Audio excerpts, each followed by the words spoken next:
മായ ഒരുപാട് അമ്പിയാക്കൾക്ക് വിജയം കൊടുത്ത അഹന്തയോടെ നടന്ന ആ സമുദായങ്ങൾക്ക്, അധികാരത്തിൻ്റെ കിബറിൽ നടന്ന സമുദായങ്ങൾക്ക് അന്ത്യം കുറിച്ച രാവാണ്. ആദം നബി അലൈഹി സ്വലാത്തു വസ്സലാമിൻ്റെ തൗബ സ്വീകരിച്ച രാവാണ്. യൂസുഫ് നബി അലൈഹി സ്വലാത്തു വസ്സലാമിന് കാലങ്ങൾക്കൊടുവിൽ സ്വന്തം പിതാവായ യാക്കൂബ് നബിയെ കണ്ടുമുട്ടിയ രാവാണ്. യാക്കൂബ് നബിക്ക് കണ്ണിന് കാഴ്ച കിട്ടിയ രാവാണ്. നൂഹ് നബി അലൈഹി സ്വലാത്തു വസ്സലാമിൻ്റെ കപ്പൽ ജൂദി പർവ്വതത്തിൽ വിജയത്തിൻ്റെ തീരമണന്ന രാവാണ്. അങ്ങനെ ഒട്ടേറെ യൂനുസ് നബി അലൈഹി സ്വലാത്തു വസ്സലാമിനെ മത്സ്യത്തിൽ നിന്ന് രക്ഷപ്പെടുത്തിയ രാവാണ്. മൂസാ നബി അലൈഹി സ്വലാത്തു വസ്സലാമിനെ ഫറോവയിൽ നിന്ന് രക്ഷിക്കുകയും അതേ ചെങ്കടലിൽ ഫറോവയെ മുക്കിക്കുന്ന രാവാണ്. അങ്ങനെ ഒട്ടേറെ ഒടുക്കമിങ്ങെത്തി നിൽക്കുമ്പോൾ ബഹുമാനപ്പെട്ട ഹുസൈൻ റളിയല്ലാഹു അൻഹു, കർബലയുടെ കണ്ണുനീർ നമുക്കറിയാം. ഭൗതികമായ ഒരു താല്പര്യങ്ങൾക്ക് വേണ്ടിയും ദീനിനെ പണയം വെക്കാതെ നിന്നതിൻ്റെ പേരിൽ, പരിശുദ്ധമായ ദീനുൽ ഇസ്ലാമിന് വേണ്ടി, ആദർശത്തിന് വേണ്ടി നിന്നതിൻ്റെ പേരിൽ ഹുസൈൻ റളിയല്ലാഹു അൻഹു ഷഹീദായ ഒരു രാവുമുറയാണ്. അങ്ങനെ ഒട്ടേറെ പ്രാധാന്യമുള്ള ആദം നബി മുതൽ ഇതുവരെ ഓരോ പ്രാധാന്യങ്ങളായി പരിശുദ്ധ ദീനുൽ ഇസ്ലാമിൽ പ്രത്യേകമായത് എന്തൊക്കെയോ സംഭവിക്കുന്ന ഒരു രാവാണ് ഈ മുഹറം 10 രാവ്. ഇതേ മുഹറം 10 മുത്തുനബി സല്ലല്ലാഹു അലൈഹി വസല്ലമ തങ്ങൾ നോമ്പുകാരന് ഒരു വർഷത്തെ പാപങ്ങൾ പൊറുക്കുമെന്ന് പ്രതിഫലം വാഗ്ദാനം ചെയ്തത്.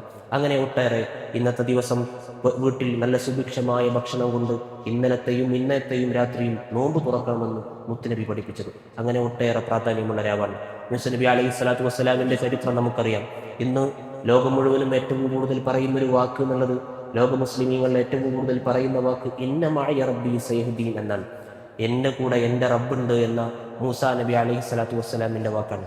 എപ്പോഴാണ് മൂസാ നബി അലൈഹി സ്വലാത്തു വസ്സലാം ഈ വാക്ക് ഉച്ചരിക്കുന്നത് എന്ന് നമ്മൾ ഓർക്കണം. മൂസാ നബി അലൈഹി സ്വലാത്തു വസ്സലാം ചെറുപ്പം മുതലേ, ജനിക്കുന്നതിന് മുമ്പേ പ്രതിസന്ധികൾ ആരംഭിച്ചിട്ടുണ്ട്. ഇങ്ങനെ ഒരു പുത്രൻ ജനിക്കുന്നു എന്ന് ആരോ ഒരു പുരോഹിതൻ പറഞ്ഞതിൻ്റെ അടിസ്ഥാനത്തിൽ ആ കുഞ്ഞിൻ്റെ ജനനം നിന്റെ അധികാരങ്ങൾ മുഴുവനും മായിച്ചു കളയുമെന്ന് ഫറോവയുടെ അടുക്കലെത്തുന്നു. അങ്ങനെയാണ് ഫറോ ഉത്തരവ് പുറപ്പെടുവിപ്പിക്കുകയാണ്. നമുക്ക് ചരിത്രം അറിയാം.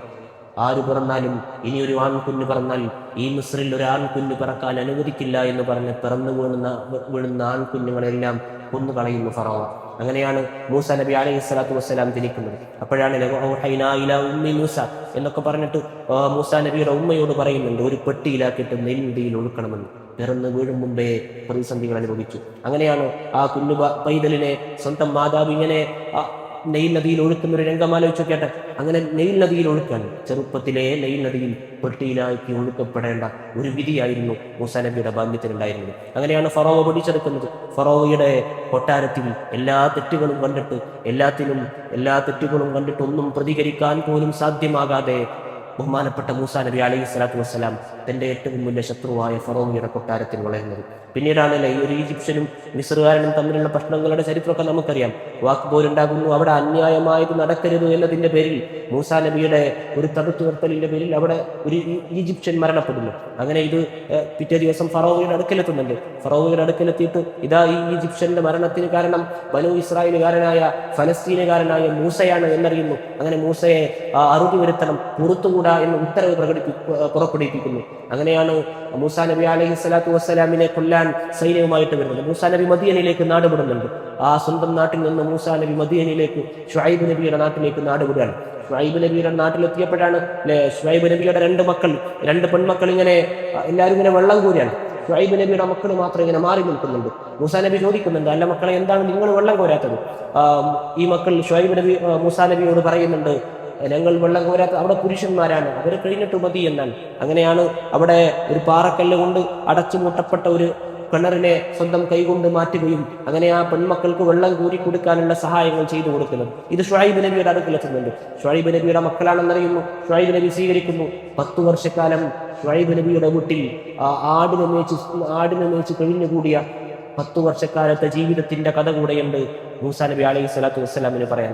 അങ്ങനെ കാലങ്ങൾക്കൊടുവിലാണ് വീണ്ടും നാട്ടിലേക്ക്, മിസ്രിലേക്ക്, ഈജിപ്തിലേക്ക് ബഹുമാനപ്പെട്ട മൂസാ നബി നാട്ടിലേക്ക് പോകുന്നത്. അങ്ങനെ മിസ്രിലെത്തുന്നു. അവിടെ എത്തിയപ്പോഴും ഫറോവയുടെ അധികാരങ്ങൾ തീർന്നിട്ടില്ല. ഫറോവയുടെ വേണ്ടാവൃത്തികളുടെയും അവിടെ അവസാനിച്ചിട്ടുണ്ടായിരുന്നില്ല. ഫറോവ അപ്പോഴും ഭീകരനായി, ഫറോവ അപ്പോഴും ലോകത്തെ ഏറ്റവും വലിയ തമ്മാടിയായി. ഇങ്ങനെ പാവപ്പെട്ട ജനതയുടെ മേൽ ഇങ്ങനെ പ്രതിസന്ധികൾ, പ്രാരാബ്ദങ്ങൾ പട്ടിണികളൊക്കെ ആയിട്ട് ഇങ്ങനെ കഴിഞ്ഞുകൂടാൻ. അപ്പോഴാണ് മൂസാ നബി വന്നിട്ട് 400 വർഷക്കാലം ഫറോവയുടെ അടുത്തിൽ ഇങ്ങനെ കഴിഞ്ഞുകൂടിയിരുന്ന സ്വന്തം സമുദായത്തോട് നമുക്ക് നാടുവിടാമെന്ന് പറയുന്നത്. നമുക്ക് പലായനം ചെയ്യാം, നമുക്ക് മിസ്രിലേക്ക് പോവാം. അങ്ങനെയാണ് ഒരു പാതിരാ നേരം ഫറോവ കാണില്ല എന്ന ധാരണയോടെ ഫറോവയുടെ കണ്ണു പൊട്ടിക്കാൻ പാതിരാ നേരം 6 ലക്ഷത്തോളം വരുന്ന ബനു ഇസ്രായേലുകാരുമായിട്ട് മൂസാ നബി അലൈഹിസ്സലാത്തു വസ്സലാം നാടുവിടാൻ ഫലസ്തീനിലേക്കാണ് യാത്ര. പാതിരാ നേരം യാത്ര പുറപ്പെടാൻ ഫലസ്തീനിലേക്ക് എത്തുന്നതിന് മുമ്പേ പാതിരാ നേരം ചെങ്കടലിന്റെ തീരത്തെത്തുന്നുണ്ട്. ചെങ്കടലിന്റെ തീരത്തെത്തിയപ്പോൾ വഴിമുട്ടി. ഇനി മുമ്പോട്ട് പോകാനൊന്നുമില്ല, മുമ്പോട്ട് പോകാൻ വഴികളേക്കില്ല. ചെങ്കടലിന്റെ തീരത്തെത്തിയപ്പോഴാണ് ഇവിടുന്നൊക്കെയോ വാഗ്ദാനങ്ങൾ കേൾക്കുന്നുണ്ട്. അതാ നമ്മളുടെ പുറപ്പാട് ഫറോവ അറിഞ്ഞിട്ടുണ്ട്, നമ്മുടെ പിന്നിൽ ഫറോവയും സൈന്യവുമുണ്ട്. ഫറോവയും സൈന്യവും മൂസാ നബിയുടെ 6 ലക്ഷത്തോളം വരുന്ന ഈ മുസ്ലിം ജനതയെ, ഇവര് സൈന്യമല്ല, സാധാരണക്കാരാണ്. 6 ലക്ഷത്തോളം വരുന്ന സാധാരണക്കാരായ ജനങ്ങളെ അറുവര ചെയ്യാൻ വരുന്നത് 12 ലക്ഷത്തോളം വരുന്ന ഫറോവയുടെ ആയുധസജ്ജരായ സൈന്യമാണ്. ആ സൈന്യം പിന്നിലാണ്, മുമ്പിൽ ചെങ്കടലാണ്. 6 ലക്ഷത്തോളം വരുന്ന ജനത ഒന്നടങ്കം പറയുന്നുണ്ട് ഇന്നലെ മുദ്റക്കൂ അഫലമ്മ തറാ അൽ ജംആൻ എന്നൊക്കെ പറഞ്ഞിട്ട് ഖുർആൻ പറയുന്നുണ്ട്. ഇന്നലെ മുദ്റക്കൂ, നമ്മളിതാ തോറ്റുപോയിരിക്കുന്നു, നമ്മൾ തോറ്റുപോയിരിക്കുന്നു. ഇനി നമുക്ക് മുമ്പോട്ട് വഴികളേതില്ല, നമ്മുടെ നേതാവിന് ഇതാ വഴി മുട്ടിയിരിക്കുന്നു. അപ്പോഴും മൂസാ നബി ഒന്നും പറയുന്നില്ല. മൂസാ നബിയുടെ കയ്യിലുണ്ടായിരുന്നത് ഒരു വടി മാത്രമാണ്, മുമ്പിൽ ചെങ്കടലാണ്. ആ വടിയും പിടിച്ചിട്ട് മൂസാ നബി തിരിഞ്ഞതെന്ന് പറയുന്ന ഒരു വർത്തമാനമുണ്ട്. ശരിയാണ്, നമ്മുടെ മുമ്പിൽ ചെങ്കടലാണ്, മുമ്പിൽ കടൽ മാത്രമേ ഉള്ളൂ, ബാക്കിലുള്ളത് ഫറോവയുടെ സൈന്യമാണ്. പക്ഷെ എല്ലാം അറിയുന്ന, എന്നെയും നിങ്ങളെയും അറിയുന്ന, ഫറോവയെയും അറിയുന്ന ഈ ചെങ്കടലും പടച്ച ഒരു പടച്ച റബ്ബ് മുകളിലുണ്ട്. എന്നെ മായ റബ്ബി സയഹ്ദീൻ, എന്റെ കൂടെ എന്റെ റബ്ബുണ്ടെന്ന് പറയുന്ന വർത്തമാനം പറയുന്നത്. ഈ തവക്കുലിന്റെ വർത്താനം കേട്ടപ്പോഴാണ് മൂസയോട് ആ കടലിൽ അടിക്കാൻ പറയുന്നത്. ആ കടൽ അടിച്ചപ്പോഴാണ് ചെങ്കടൽ ഖത്തൗദിൽ അളീം എന്ന് ഖുർആൻ പറയുന്ന മലയോളം വലുപ്പമുള്ള 12 വഴികൾ തുറക്കുന്നത്. ആ 12 വഴികളിലൂടെ മൂസാ നബിയും 12 വഴികൾക്ക് ഒരു കാരണം ഉണ്ടായിരുന്നു. യാക്കൂബ് നബിക്ക് 12 മക്കളായിരുന്നു. ബനു ഇസ്രായേലുകാർ 12 ഗോത്രങ്ങളായിരുന്നു. ആ 12 ഗോത്രങ്ങൾക്കായി ഖത്തൗദിൽ അളീം എന്ന മലയോളം വലുപ്പമുള്ള 12 വഴികൾ തുറക്കുന്നു. അങ്ങനെയാണ് ഫലസ്തീനിലേക്ക് മൂസാ നബിയും 6 ലക്ഷത്തോളം വരുന്ന ജനതയും ഫലസ്തീനിലേക്ക് ചെങ്കടൽ കടന്നെത്തുന്നത്. അവരെത്തിയപാടെ നടുക്കടലിലാണ്. ഇതൊരു സാധാരണ വഴിയാണെന്ന തെറ്റിദ്ധാരണയോടെ ഫറോവയും 12 ലക്ഷത്തോളം വരുന്ന സൈന്യവും പിന്നാലെ പോകുന്നുണ്ട്. അവർ നടുക്കടലെത്തിയപ്പോൾ പടച്ചറപ്പ് കടലിനോട് പറയുന്നുണ്ട്, ഇനി അവരെ മുക്കിക്കൊല്ലാൻ സമയമായിരിക്കുന്നു, ഇതാ ഫറോവയുടെ അന്ത്യമെത്തിയിരിക്കുന്നു. അങ്ങനെയാണ് ഫറോവയെ മുക്കിക്കൊല്ലുന്നത്. അപ്പോഴും ഫറോവ പറയുന്നുണ്ട് അല്ലേ, ആമന ബി റബ്ബി മൂസ, ഞാൻ അള്ളാഹു എന്ന് പറയാൻ വരെ ഫറോവക്ക് പടച്ചറബ് തൗഫീഖ് കൊടുത്തിട്ടില്ല. പടച്ചറബിന്റെ പേര് പറയാൻ അവസാന സമയത്ത് പോലും പടച്ചറബിന്റെ പേര് പറയാൻ വരെ ഫറോവക്ക് പടച്ച തൗഫീഖ് കൊടുത്തിട്ടില്ല. ആരെയാണോ മൂസ ആരാധിക്കുന്നത്, ആരെയാണോ മൂസ വിശ്വസിക്കുന്നത്, അവനെ ഞാൻ വിശ്വസിക്കുന്നു എന്നാണ് ഫറോവ അവസാന നേരം പറയുന്നത്. അപ്പോഴും റബ്ബ് പറയുന്നുണ്ട്, ഇപ്പോഴാണോ സമയമായത്, നിനക്കിപ്പോഴാണോ സമയമായത്? ഇത്ര നേരം ധിക്കരിച്ച് നടന്നിട്ട് നിന്റെ അടുക്കൽ പ്രവാചകന്മാരെ ഞാൻ വിട്ടിട്ട് നിനക്കിപ്പോഴാണോ സമയമായത് എന്ന് റബ്ബ് ചോദിച്ച നേരം, ഇപ്പോഴാണോ നിനക്ക് സമയമെത്തിയത് എന്ന് ചോദിച്ച നേരം. പിന്നീട്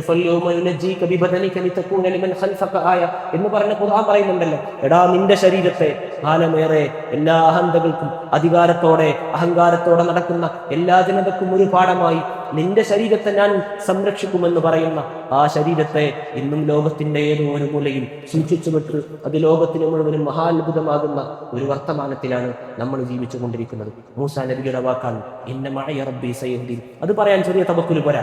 ആ അവസ്ഥ ആലോചിച്ച് കേട്ടെ, ജനത മുഴുവനും കൂടെ ആ പ്രതിസന്ധി നേരത്ത് കൂടെ നിൽക്കേണ്ട ജനത മുഴുവനും ഇങ്ങനെ നമ്മൾ തോറ്റുപോയിരിക്കുന്നു എന്ന് പറയുന്ന നേരം, തോറ്റിട്ടില്ല എന്ന് പറയാനാകുന്ന, നമ്മൾ പരാജയപ്പെട്ടിട്ടില്ല എന്ന് പറയാനാകുന്ന, റബ്ബ് കൈവിടില്ല എന്ന് പറയാനാകുന്ന ഒരു തവക്കുലിന്റെ വർത്തമാനമുണ്ട്. എന്റെ പ്രിയപ്പെട്ടവരെ, ആ ഈമാനാണ് നമ്മുടെയും കൽബിൽ ഉണ്ടാവേണ്ടത്. ആ വിശ്വാസമാണ് നമ്മുടെയും കൽബിലേക്ക് എത്തിക്കേണ്ടത്.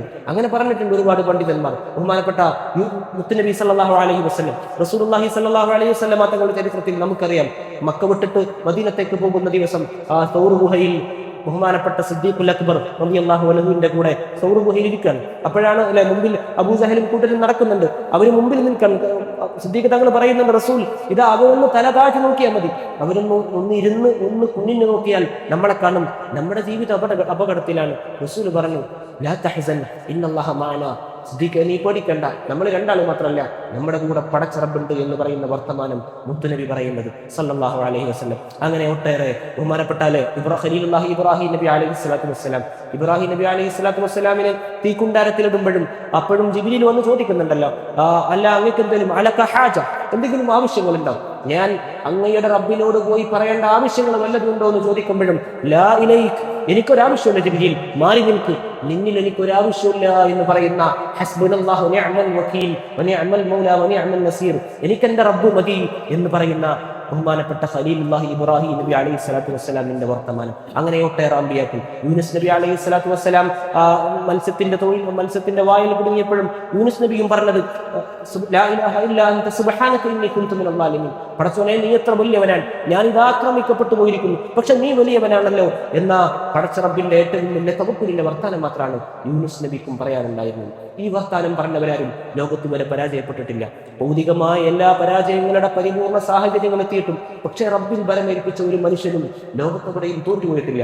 നമുക്ക് അത് പറയാൻ, തവക്കുലിന്റെ വർത്താനം പറയാൻ, നമ്മളൊരു ചെറിയ പ്രതിസന്ധി നേരം എത്തുമ്പോഴേക്ക് തന്നെ എന്നെ പടച്ചോൻ ചതിക്കാണോ എന്ന് നമ്മൾ ചിന്തിക്കുന്ന, പടച്ചോൻ എന്നെ കാണുന്നില്ലേ എന്ന് ചിന്തിക്കുന്ന നേരം, അപ്പോഴും എന്റെ റബ്ബ് കൈവിടില്ല എന്ന് പറയാനായാൽ, എന്റെ പ്രിയപ്പെട്ടവരെ മനസ്സറിഞ്ഞ് പറയാനായാൽ അത് മതി നമ്മുടെ ഈമാന്റെ വലുപ്പം അളക്കാൻ. പക്ഷെ നമുക്ക് സാധ്യമാകുന്നില്ലല്ലോ. നമ്മുടെ പ്രതിസന്ധി വരുമ്പോൾ, നമുക്ക് വല്ല സങ്കടം വരുമ്പോൾ നമ്മളെല്ലാം നഷ്ടപ്പെട്ടു എന്ന് പറയാൻ. പക്ഷെ പടച്ച റബ്ബ് കൂടെയുണ്ടെന്ന വിശ്വാസം ഉണ്ടാകണം. എല്ലാം നൽകുന്ന റബ്ബ്, എനിക്ക് രോഗങ്ങൾ തന്ന റബ്ബ്, ആ രോഗങ്ങളെ മാറ്റാനും കഴിവുറ്റവനവനാണ്, ആ രോഗങ്ങൾ ശിഫയാക്കാൻ കഴിവുള്ളവനവനാണ്. ഈ നമുക്കിൽ എന്ത് പ്രതിസന്ധികൾ വന്നാലും ആ പ്രതിസന്ധികളുടെ ഒക്കെ അപ്പുറത്തുള്ളതും പടച്ചോനിരിക്കും, ഇപ്പുറത്തുള്ളവരും പടച്ചോനിരിക്കും. ആ പടച്ചവൻ ഇതെല്ലാം മാറ്റാൻ കഴിയുമെന്ന ബോധ്യത്തിന്റെ അടിസ്ഥാനത്തിൽ നമുക്ക് പറയാവണം ഹസ്ബുനല്ലാഹ്, അല്ലാഹു മതി എന്ന്, ഹസ്ബുനല്ലാഹ് എന്ന് പറയാനാകുന്ന ഒരു ഈമാന്റെ വലിപ്പമാണ് പ്രിയപ്പെട്ടവരെ നമ്മുടെ കൽബിൽ നമ്മൾ ആർജിച്ചെടുക്കേണ്ടത്. ഈ വർത്തമാനം പറഞ്ഞവർ ഒട്ടേറെ ആളുകൾ ഉണ്ടായിരുന്നു നമ്മുടെ എല്ലാ കാലഘട്ടങ്ങളിലും. നമ്മൾ പറഞ്ഞതാണ്, ഇസ്ലാം നേരിടുന്ന ഏത് പ്രതിസന്ധികളും ഒക്കെ അതിജയിച്ചത് ഈമാന്റെ വലുപ്പത്തിന് മാത്രമാണ്. ഭൗതികമായ ഒരു വലുപ്പം കൊണ്ടും നമ്മൾ അവിടെയും ജയിച്ചിട്ടില്ല. ഉഹദിലോ ബദറിലോ ഖന്തക്കിലോ എവിടെയും ഭൗതികമായതൊന്നും കൊണ്ടും നമ്മൾ ജയിച്ചിട്ടില്ല. ബദറിൽ നമ്മൾ ജയിച്ചത് എന്തുകൊണ്ട് മാത്രമാണ്?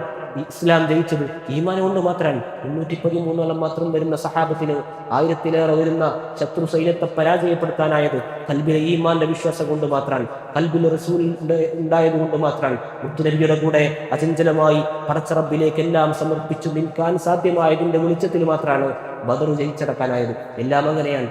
അതുകൊണ്ട് എൻ്റെ പ്രിയപ്പെട്ടവരെ, നമ്മളാവുന്ന കാലത്തോളം ഈ മുഹറം 10 നമ്മുടെ കൽബിൽ എഴുതി വെക്കേണ്ടത് ഇന്ന മഅയ റബ്ബി സയഹ്ദീൻ, കൂടെ റബ്ബുണ്ട് എന്നുള്ള വർത്തമാനം മാത്രമാണ്. എന്തു പ്രതിസന്ധികൾ ഉണ്ടായാലും, എത്ര വലിയ പാതിരാ നേരത്ത് ഒറ്റപ്പെട്ടു പോയാലും പടച്ച റബ്ബ് കൂടെയുണ്ടെന്ന വിശ്വാസമാണ് നമ്മെ മുന്നോട്ട് നയിക്കേണ്ടത്. ആ വിശ്വാസത്തിൽ നമുക്ക് ഇങ്ങനൊരു വിശ്വാസം ഉണ്ടായാൽ ഉപകാരം എന്താ? നമുക്ക് ടെൻഷൻസ് ഉണ്ടാവില്ല, നമുക്ക് സങ്കടങ്ങൾ ഉണ്ടാവില്ല. നമുക്ക് എല്ലാ നേരത്തും പടച്ച റബ്ബുണ്ടെന്ന ബോധ്യത്തിൽ എന്തു സങ്കടങ്ങൾ വന്നാലും എല്ലാം തരാനാകുന്ന പടച്ച റബ്ബ്. നമ്മൾ വിശ്വാസികളെ കുറിച്ച് പറയാറുണ്ട്, അവർക്ക് സങ്കടം ഉണ്ടാവില്ല, അവർക്ക് ഭയം ഉണ്ടാവില്ല. സങ്കടം എന്നുള്ളത് കഴിഞ്ഞ കാലഘട്ടത്തെക്കുറിച്ചുള്ളത്. കഴിഞ്ഞ കാലഘട്ടത്തെക്കുറിച്ച് ആലോചിക്കുമ്പോഴാണ് സങ്കടം ഉണ്ടാവുക. ഭയം എന്നുള്ളത് വരാനുള്ള കാലഘട്ടത്തെക്കുറിച്ച് ആലോചിക്കുമ്പോഴാണ്. കഴിഞ്ഞ കാലഘട്ടങ്ങളിൽ നടന്നതെല്ലാം പുറത്തു തരാൻ അറിയുന്ന ഒരു റബ്ബുള്ളിടത്തോളം കാലം വരാനുള്ള കാലഘട്ടം മുഴുവനും കാവലേകാൻ തവക്കുലുള്ള ഏറ്റവും വലിയ പടച്ച റബ്ബുള്ളിടത്തോളം കാലം പിന്നെ നമുക്ക് ഭയമില്ല, നമുക്ക് സങ്കടമില്ല. എല്ലാ കാലം മുഴുവനും സന്തോഷത്തോടെ പടച്ച റബ്ബിൽ തവക്കുലർപ്പിച്ച് നമുക്ക് ജീവിക്കാനാകും. അല്ലാഹു തആല തൗഫീഖ് നൽകട്ടെ. അല്ലാഹു തആല തൗഫീഖ് നൽകട്ടെ. റഹ്മാനായ റബ്ബ് നമ്മുടെ അമലുകളൊക്കെ അല്ലാഹു കബൂലാക്കട്ടെ. അതോടൊപ്പം പ്രിയപ്പെട്ടവരെ, ഇന്ന് നമ്മുടെ മാതൃപ്രസ്ഥാനമായ സമസ്ത കേരള ജംഇയ്യത്തുൽ ഉലമയുടെ രൂപീകരണ സ്ഥാപക ദിനം കൂടെയാണ്. ജൂൺ 26 സ്ഥാപക ദിനം. 101 വർഷങ്ങൾക്ക് മുമ്പാണ് കോഴിക്കോട്ടെ ടൗൺ ഹാളിൽ വെച്ച് വരക്കല തങ്ങളുപ്പാപ്പയുടെ നേതൃത്വത്തിൽ ഇങ്ങനെ ഒരു സംവിധാനത്തിന് രൂപം നൽകുന്നത്. ആ ഒരു സംവിധാനത്തിന്റെ വെളിച്ചത്തിലാണ് കേരള മുസ്ലിം ഉമ്മത്ത് വെളിച്ചം കണ്ടത്.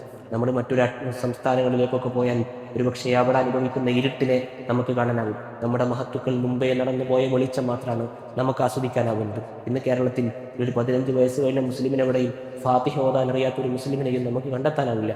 എന്തുകൊണ്ട് സാധ്യമായി എന്ന് ചോദിച്ചാൽ, എൻ്റെ പ്രിയപ്പെട്ടവരെ, ഇങ്ങനെയൊരു പ്രസ്ഥാനത്തിന് മുമ്പിൽ ആരോ നടന്നുപോയി എന്നുള്ളത് മാത്രമാണ്. ആ മുമ്പേ നടന്നുപോയ മഹാരഥന്മാർ, റഹ്മാനായ റബ്ബ് അവരുടെ ഖബർ അല്ലാഹു വെളിച്ചമാക്കി കൊടുക്കട്ടെ. നമ്മുടെ അഹ്ലുസ് സുന്നത്തി വൽ ജമാഅത്തിൽ ഒരുപാട് പണ്ഡിതന്മാർ മുന്നേ നടന്നു പോയത് കൊണ്ട് മാത്രമാണ് നമ്മുടെ ഈമാൻ സംരക്ഷിക്കപ്പെട്ടിട്ടുള്ളത്, നമ്മുടെ വിശ്വാസത്തിന് ഇന്നേ കാവലേക്കിട്ടുള്ളത്. ഞാൻ അധികം പറയുന്നില്ല. രൂപീകരണ കാലത്ത് ഒന്നാലോചിച്ച് നോക്കട്ടെ, എത്രയേറെ പ്രതിസന്ധികളാണ് ആ മനുഷ്യന്മാർ നേരിട്ടത്. നമ്മൾ 50 വർഷങ്ങൾക്ക് ശേഷമാണ് സമസ്ത ഈ വിദ്യാഭ്യാസ പ്രവർത്തനങ്ങളൊക്കെ ഉണ്ടാക്കാൻ തുടങ്ങുന്നത്. അതിനു മുമ്പേയുള്ള കാര്യം എന്ന് പറഞ്ഞാൽ ഈ നമ്മുടെ കേരളക്കരയിൽ ഇവിടെ മലബാർ കലാപം നടക്കുന്ന കാലം. അന്ന് ഒരുപക്ഷെ ഒരു ഫോട്ടോ എടുക്കാൻ ഒരു ഫോൺ ഉണ്ടാകുമായിരുന്നെങ്കിൽ ഇന്ന് ഗസയിലെ നേർചിത്രം ലഭിക്കുമായിരുന്നു നമ്മുടെ മലബാറിൽ. പക്ഷേ ആ കാലഘട്ടത്ത് പോലും നമ്മുടെ ഉലമാക്കൾ, നമ്മുടെ പണ്ഡിതന്മാർ മുമ്പിൽ നിന്നത് നമ്മുടെ ഈ മാനക്കാവ് കേൾക്കാനാണ്. 50 വർഷത്തോളം നിരന്തരം സംവാദങ്ങളായി, നിരന്തരം മുഖാമുഖങ്ങളായി വേണ്ടാത്ത ആദർശങ്ങളെ മുഴുവൻ തോൽപ്പിച്ച് കളഞ്ഞിട്ടാണ് പിന്നെയാണ് മദ്രസ സംവിധാനങ്ങൾ ഉണ്ടാക്കുന്നത്. ആ മദ്രസ സംവിധാനങ്ങളിലൂടെ നമ്മുടെ മുസ്ലിം ഉമ്മത്ത് വെളിച്ചം കണ്ടതാണ്. ഇന്ന് 11,000-ലേറെ മദ്രസ സംവിധാനങ്ങൾക്കാണ് സമസ്ത കേരള ഇസ്ലാം മത വിദ്യാഭ്യാസ ബോർഡ് നേതൃത്വം നൽകുന്നത്. നമ്മുടെ മദ്രസയടക്കം. എൻ്റെ പ്രിയപ്പെട്ടവരെ, അതിലാണ് നമ്മൾ ഓരോരുത്തരും ഫാത്തിഹ പഠിച്ചത്. അതുകൊണ്ട് നമ്മൾക്ക് എവർക്കും കടപ്പാടുണ്ട്. മുമ്പേ നടന്നുപോയ വരക്കൽ തങ്ങളുപ്പാപ്പ മുതൽ ഇന്ന് എത്തി നിൽക്കുന്ന, ഇപ്പോൾ ഈ 2 ദിവസം മുമ്പ് മരണപ്പെട്ട ബഹുമാനപ്പെട്ട ഷെയ്ഖുനാ താക്ക ഉസ്താദ് അടക്കമുള്ള ഒരുപാട് പണ്ഡിതന്മാർ, ആ മഹാരഥന്മാരുടെ ഖബർ അള്ളാഹു ഒളിച്ചാക്കി കൊടുക്കട്ടെ. അവർ ജീവിതത്തിൽ ചെയ്തു തീർത്ത എല്ലാ സൽക്കർമ്മങ്ങളും അള്ളാഹു പരിപൂർണമായി സ്വീകരിക്കുമാറാവട്ടെ. അവർ നടന്ന വഴിയെ നടക്കാൻ അള്ളാഹു നമുക്കും തൗഫീഖ് നൽകട്ടെ. അൽ ഫാത്തിഹ.